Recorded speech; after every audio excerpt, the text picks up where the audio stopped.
دیکھیے P T I میں اس وقت شدید نوعیت کی گروہ بندی ہے.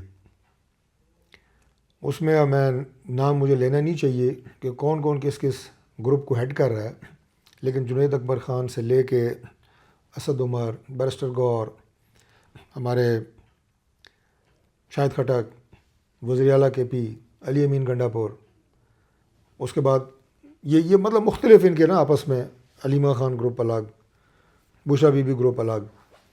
اس کے ساتھ ظاہر ہے اب ان کے لیڈر آف اپوزیشن دوسری جماعتوں سے ہیں، وہ اپنا ایک نقطہ نظر رکھتے ہیں.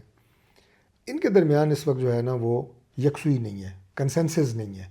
بیشتر لوگ چاہتے ہیں مذاکرات ہوں. جتنی ان کے اندر سین وائسز ہیں وہ چاہتی ہیں کہ بات چیت کے ذریعے معاملات آگے بڑھیں، اور ہم بھی یہ چاہتے ہیں. پرائم منسٹر نے لیڈر آف اپوزیشن کو ان کی چیئر پہ جا کے ہاتھ ملایا، ملے، اور انہیں کہا کہ ہمیں بیٹھنا چاہیے. ابھی بھی پرائم منسٹر جو ہے وہ تیار تھے اور تیار ہیں کہ لیڈر آف اپوزیشن سے ان کے چیمبر میں جا کے ملیں. یہ خیر سگالی کا جذبہ ہے جو پرائم منسٹر صاحب نے ایکسٹینڈ کیا ہے، اور میں سمجھتا ہوں کہ یہ ضروری تھا موجودہ حالات کے اس ٹینشن کو اور تناؤ کو کم کرنے کے لیے. اگر پاکستان تحریک انصاف میں کوئی یکسوئی آ گئی، کوئی سیاسی سوجھ بوجھ آ گئی، انہوں نے اس پہ اتفاق رائے کر لیا، تو مذاکرات ہوں گے اور معنی خیز ہوں گے، با نتیجہ ہوں گے.